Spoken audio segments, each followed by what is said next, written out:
नमस्कार दोस्तों। कई बार होता क्या है कि हमारे अचानक जीवन में कुछ बुरी शक्तियाँ, कुछ नेगेटिव शक्तियाँ हमारे जीवन को प्रभावित करने लगती हैं। चाहे वह शक्तियाँ हमारे घर की शक्तियाँ हों, हमारे घर का कोई भूत प्रेत हो, या फिर बाहर से लगी हुई कोई काली शक्ति हो। कई बार ऐसा होता है कि जब आप कहीं बाहर जाते हैं तो आपके साथ चौराहे से या शमशान से या कहीं वीरान स्थान से कोई न कोई नेगेटिव शक्ति लगकर आपके साथ आ जाती है। ऐसा कई बार होता है जब आप कई बार मीठा खाकर जाते हो, या मेहंदी लगाते हो, या इत्र वगैरह लगाते हो, या आप महिला हो तो माहवारी के समय आप कहीं जाते हो तो कोई न कोई बुरी शक्ति, नकारात्मक शक्ति है, वह आपके साथ लगकर आपके घर आ जाती है। अब ऐसी स्थितियों में आप बहुत परेशान होने लगते हो, क्योंकि परिवार में जो है बरकत खत्म हो जाती है, सुख शांति खत्म हो जाती है, क्योंकि जो बुरी शक्ति है, जो गंदी शक्ति है, वह आपके जीवन को दूभर कर देती है। ऐसा आपके साथ कभी भी हो सकता है, और कई लोग इस चीज को पीड़ित हैं, जो वह भोग चुके हैं, और वह इधर उधर तांत्रिकों के पास घूमते हैं, कहीं सोखा के पास, ओझा के पास घूमते हैं और झाड़ फूक करा के वापिस आ जाते हैं, लेकिन उनका संकट कटता नहीं है। ऐसा क्यों होता है? ऐसा इसलिए होता है क्योंकि वह तांत्रिक जो होता है, वह आपके जो भूत प्रेत है उसको झाड़ फूक से भगा देता है, लेकिन वह थोड़ी देर में या कुछ दिन बाद दोबारा आपके घर में प्रवेश कर जाता है, क्योंकि आपके घर में कोई ऐसी शक्ति नहीं है, ऐसी जागृत शक्ति नहीं है कि वह उस जो बुरी शक्ति है उसको रोक सके। चाहे यह आपकी कुल देवी हो, कुल देवता हो या पितर हो, क्योंकि वह इतने मजबूत नहीं होते, या आपसे रुष्ट होते हैं, अनशनी होते हैं, जिस वजह से वह आपसे बदला लेना चाहते हैं, आपसे नाराज हैं, तो वह भी किसी बुरी शक्ति को रोकते नहीं है। ऐसी स्थितियों में जो यदि आप फंस जाएं तो आपको करना क्या चाहिए? क्योंकि आप इधर उधर तांत्रिक सोखाओं के पास घूमते हैं, तो कोई 5,000 लेता है, कोई 11,000 लेता है, कोई 20,000 लेता है। इस तरह से आप लूटने भी लग जाते हो। जितनी भी कमाई आप करते हो उसका अधिकतर हिस्सा या तो डॉक्टरों के पास जाता है या तांत्रिकों के, क्योंकि घर में बीमारी आ जाती है, वह किसी सदस्य को बीमार भी कर देती है, और आपके जीवन में जो अच्छी शक्तियां हैं, नकारात्मक ऊर्जा, उन शक्तियों को गंदा अशुद्ध करके स्थान को, अच्छी शक्तियों को बाहर भी निकाल देती है। जैसे कि आपके पितर और कुल देवी देवता वह अशुद्ध स्थान पर नहीं रहेंगे। यदि आपके साथ यह स्थितियां हैं तो आपको करना क्या है? तो उसके लिए मैं आपको एक उपाय बताऊंगा जो आपके घर से इस कष्ट को भी भगाएगा, संकट को भी काटेगा। आपकी बुरी शक्ति, नकारात्मक शक्ति जो आपके घर में घुस गई है उसको तो निकाल कर बाहर फेंकेगा ही फेंकेगा, बल्कि आपके घर को इतना शक्तिशाली और शुद्ध बना देगा कि दोबारा से कोई बुरी शक्ति आपके घर में या आपके शरीर पर या आपके किसी परिजन के ऊपर प्रवेश नहीं कर सकती है। तो सबसे पहले मैं आपको एक मंत्र देता हूं, उस मंत्र को आप नोट कर लीजिएगा, अच्छे से इसको नोट कर लीजिए। पूरे शब्द जो है वह वैसे ही होने चाहिए जैसे मैं बता रहा हूं।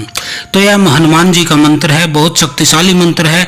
इससे अनेकों लोगों को मैंने दिया है जिनसे उन्होंने लाभ उठाया है, आप भी इससे लाभ उठा सकते हैं। तो मंत्र क्या है? ओम नमो भगवते रुद्र अवताराय, सर्व शत्रु सहारणाय, सर्व रोग हराय, सर्व वशीकरणाय, रामदूताय नमः। तो दोस्तों यह मंत्र है, यह आपके घर से भूत प्रेत बाधा को भी दूर करता है, बीमारी हो उसको भी दूर करता है। यदि आपके ऊपर किसी ने वशीकरण प्रयोग कर दिया है, आपको वश में कर लिया है, तो उसको भी यह मंत्र तोड़ देता है। इसके अलावा यह जो आपके शत्रु है, जो कहीं तांत्रिक के पास जाकर, ओझा के पास जाकर आपके ऊपर तंत्र करवाते हैं, कोई किया कराया जादू टोना करते हैं, तो यह उन्हें भी मुंह तोड़ जवाब देता है, और वह शक्ति वापस उसी को लगती है, उसी पर उलटवार करती है जिसने उसे भेजा है। तो यह मंत्र है ओम नमो भगवते रुद्र अवताराय, सर्व शत्रु संहारणाय, सर्व रोग हराय, सर्व वशीकरण, रामदूताय नमः। तो इस मंत्र को आपको करना क्या है? इस मंत्र को पहले आपको सिद्ध करना पड़ेगा। सिद्ध करने के बाद आप इसको यूज कर सकते हैं, अपने घर में भी यूज करते सकते हैं, अपने किसी जान पहचान के लोगों को भी कष्ट काट सकते हैं। सिर्फ अनिवार्य शर्त यह है कि यह मंत्र आपको सिद्ध कर लेना है। तो यह मंत्र सिद्ध कैसे होगा यह भी मैं आपको बता देता हूं। यदि आप इसको ग्रहण काल में, होली में, दिवाली में, किसी भी दिन इसको 21 माला इसकी जाप कर लेते हैं एक दिन में ही, तो यह मंत्र सिद्ध हो जाता है। तो आप इसकी 21 माला का जप ग्रहण काल में, सूर्य ग्रहण हो या चंद्र ग्रहण हो, होली या दिवाली के दिन, इन 4 दिनों पर आप इनको सिद्ध कर सकते हैं एक दिन में ही। इसके अलावा आप हनुमान मंदिर में 11 दिन तक लगातार 7 माला प्रतिदिन के जाप करके भी इस मंत्र को सिद्ध कर सकते हैं, इसको आप जागृत कर सकते हैं। यदि आपको इन दोनों में से कोई भी सूटेबल नहीं हो रहा है तो आप नॉर्मल अपने घर पर रहकर इसको कर सकते हैं। उसके लिए आप किसी शनिवार को या मंगलवार से शुरू करिए। संकल्प लीजिए जल लेकर हाथ में कि हनुमान जी मैं आपके इस मंत्र को सिद्ध कर रहा हूं, इसको मैं 21 दिन तक प्रतिदिन 11 माला का जाप करूंगा। आप हमारे कष्टों का निवारण कीजिए और इस मंत्र की शक्ति से आप हमें कृपा कीजिए हमारे ऊपर और इस मंत्र को सिद्ध करिए। तो 11 माला प्रतिदिन 21 दिन तक आपको यह करना है। शनिवार या मंगलवार से आप शुरू करें और इसका जाप आपको लगातार करना है। एक बार बैठ गए तो 11 माला आपको उस दिन निरंतर करनी है। जब आप मंत्र को सिद्ध करने चलते हो तो सबसे पहले आपको हनुमान जी का एक दीपक जलाना है घी का। इसके अलावा आप 2 लड्डू उन्हें या फिर 2 मिठाई, किसी भी प्रकार की आप 2 मिठाई आप चढ़ा सकते हैं। आप कपूर जलाइए, कपूर पर 2 लौंग से भोग लगाइए, 2 मिश्री के दाने डालिए और हनुमान जी से प्रार्थना करके अपना मंत्र जाप आप शुरू कर सकते हैं।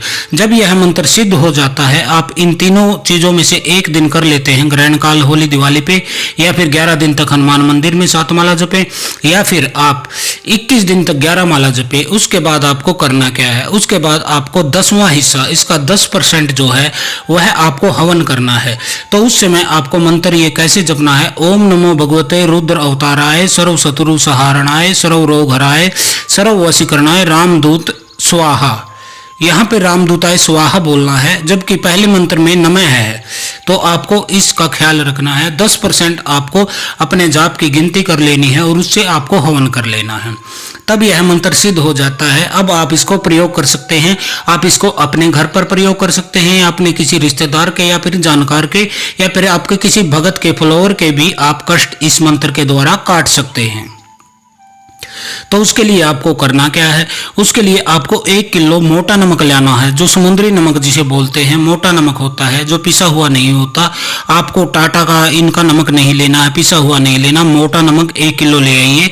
और उस नमक को आपको करना क्या है, आपको 21 बार इस मंत्र का जाप कर लेना है। दीपक जला के हनुमान जी की मूर्ति के समक्ष उस नमक को रख लीजिए और 2 लौंग और 2 मिश्री के दाने की आप थोड़ी सी आग जला लीजिए, या फिर कपूर जलाकर उस पर आप भोग दीजिए। उसके बाद आप श्रद्धा से इस मंत्र को 21 बार आप जाप कर लीजिए। 21 बार जाप करने के बाद आप उस नमक पर 3 बार फूंक मारेंगे। 3 बार फूंकना है, उसको उंगलियों से हिला हुलू के उसको बिल्कुल खोल के पूरे नमक पर आपको 3 बार लंबी फूंक मार लेनी है। तो इस नमक को आपको अब करना क्या है, अब आपको करना क्या है, 1 लोटा जल आपको लेना है, उसमें आपको थोड़ा सा नमक डाल लेना है। ऐसे हाथ से आप लो नमक, 2-4 चुटकी नमक और उस पानी में डाल लीजिए। पानी में डाल लेने के बाद आपको एक नीम की डाली लेनी है। नीम की डाली आपको शुद्ध लेके आनी है, कहीं आप एक ही नीम की डाली से इसको नहीं कर सकते। आपको 21 दिन तक यह प्रयोग करना है। तो आपको प्रतिदिन नई डाली लानी है, जिस पर 2-4 पत्ते हो, वो डाली आप ले आइए नीम की, और उस जो लोटा है उसको अपने हाथ में उठाकर इस नीम की डाली से उसमें डुबो कर अपने पूरे घर में छिड़काव करना है आपको 21 दिन तक। और जाप छिड़काव करते समय आपको हनुमान जी के इसी मंत्र का जाप करते रहना है। आपको सबसे लास्ट वाले कमरे से चालू करना है, वहां से आपको छिड़काव करते हुए बाहर की तरफ आना है, और अपनी छत है, अपना बाथरूम है, आपकी किचन है, आपका हॉल है, आपका बेडरूम है, कोई भी जगह आपको नहीं छोड़नी है जहां पर आपको छिड़काव नहीं करना है। पूरे घर में आपको करना है टोटल, और अंदर से बाहर की तरफ आना है। लास्ट में आपको अपने दरवाजे पर इस जो लकड़ी है नीम की जो डाली है इससे छिड़काव कर देना है, और बाकी हुए बचे हुए जल को आपको अपने दरवाजे के दोनों कोलों पर दोनों साइड आपको सींच देना है। इस तरह से आपको लगातार 21 दिन करना है। दोस्तों यह एक बहुत शक्तिशाली प्रयोग है। यदि आप इसको करते हैं तो आपके घर में कोई भी भूत है, प्रेत है, जिन है, चुड़ैल है, डायन है, उसको बहुत पीड़ा होती है, बहुत पीड़ित होता है। जब आप उसके ऊपर छिड़काव करते हैं, वह आपके घर में कहीं बैठा होता है और उसके ऊपर जल के जैसे ही छींटे लगती है तो ऐसा मानिए जैसे किसी ने उसके ऊपर आग का गोला मार दिया है। तो आपको प्रतिदिन यह प्रयोग करना है। 21 दिन तक लगातार आप करोगे तो वह भूत प्रेत जिन चुड़ैल मसान डायन जो कुछ भी है वह इतना परेशान और पीड़ित हो जाएगा कि रोता हुआ चिल्लाता हुआ कराता हुआ आपके घर से भागता है। और 21 दिन आपको लगातार करना है ताकि आपका घर शुद्ध हो सके, जिसमें कि सकारात्मक शक्तियां जो आपके कुल देवी देवता है, आपके पितर हैं, जो भी है वह शुद्ध रूप में फिर से आपके स्थापित हों। और आपको इस प्रयोग को 21 दिन तक लगातार करना है। तो दोस्तों यह था प्रयोग जिसको करके आप अपने घर से नेगेटिव शक्तियों को दूर कर सकते हैं। तो आज के लिए इतना ही। जय हनुमान, हर हर महादेव।